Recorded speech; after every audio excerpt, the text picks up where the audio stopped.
నమస్తే అండి. నేను వికారాబాద్ టౌన్ ఇన్స్పెక్టర్ని. ఈరోజు 11వ తారీఖు రోజు సెకండ్ ఆర్డినరీ ఎలక్షన్స్కు సంబంధించి మార్నింగ్ 7 నుండి ఈవినింగ్ 5 దాకా ఎలక్షన్లు జరుగుతున్నట్టు మీ అందరికీ తెలుసు.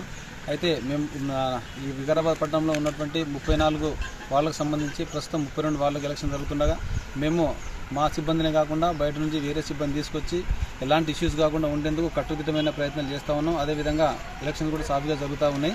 దయచేసి మీరు ఎవరు అపోహలు పొందొద్దండి. మీరు నిష్పక్షపాతంగా స్వచ్ఛందంగా ముందుకు వచ్చేసి ఓటు వినియోగించుకోండి. ఓటు హక్కు అనేది మన ప్రాథమిక హక్కు, ప్రజలకు ఉన్న అత్యంతమైన ఆయుధం అది. కాబట్టి మీరందరూ కూడా ఓటు హక్కుని నిర్భయంగా వచ్చి ఓటు హక్కుని వినియోగించుకొని మంచి వ్యక్తిని సెలెక్ట్ చేసుకోండి. ఎవరికి ఇక్కడ అనుమానం ఉన్నా దయచేసి డైలాండ్ కానీ లేదంటే లోకల్ పోలీస్ ఫోన్ చేసినట్టయితే మేము అక్కడికి వచ్చి మీకు 100% సాయం చేయడానికి శాయశక్తుల ప్రయత్నం చేస్తూ ఉన్నాం. ఇందులో కొన్ని సమస్యాత్మకమైనటువంటి బూతులు ఉన్నాయి. అక్కడ మా ఫోర్స్ని, ఆర్మడ్ ఫోర్స్ని, అదేవిధంగా ప్రత్యేక దళాలని అక్కడ దింపి మీకు ఎలాంటి ఇబ్బందులు కలగకుండా మేము పోలీస్ పరంగా చట్టపరంగా అన్ని రకాలైనటువంటి బాధ్యత నిర్వహిస్తూ ఉన్నాం. కాబట్టి దయచేసి ఓటర్లందరూ కూడా, ముఖ్యంగా యువత అందరూ కూడా ఓటు హక్కు అనేది గతంలో చూసుకుంటూ ఒక పండుగలాగా ఉండేది.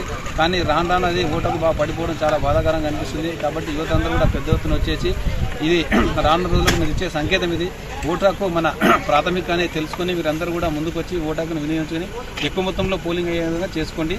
మీకు ఎలాంటి ఇబ్బందులున్నా దయచేసి మాకు డైల్ 100 కానీ లేదంటే మాకు వచ్చి కలిసినట్టయితే మేము ఖచ్చితంగా మీకు ప్రశాంతంగా ఓటింగ్ జరగడం సహకరిస్తాం. Thank you. మన దగ్గర సమస్యాత్మక పోలింగ్ స్టేషన్లు 10 ఉన్నాయి. వాటికి అదనపు బలగాలను కూడా అక్కడ ఉన్నాయి. ప్రస్తుతం అయితే అక్కడ ఎలాంటి లేవు. ఇప్పుడు సమస్యాత్మకం అంటే గతంలో జరిగిన కొన్ని సంఘటనలు కావచ్చు, ప్రస్తుతం ఉన్న క్యాబినెట్ బట్టి దాన్ని సమస్యాత్మకం, ఒక్కోసారి ఆ ఏరియా సమస్యాత్మకం కావచ్చు, ఇంకోసారి కాకపోవచ్చు. అక్కడ ఉండే సిచ్యువేషన్ బట్టి మేము నిర్ధారిస్తాం. ప్రస్తుతానికైతే ఒక 10 మాత్రం ఉన్నాయి. ఇప్పుడు అయినా కూడా అక్కడ ఎలాంటి సమస్య ఏం లేదు.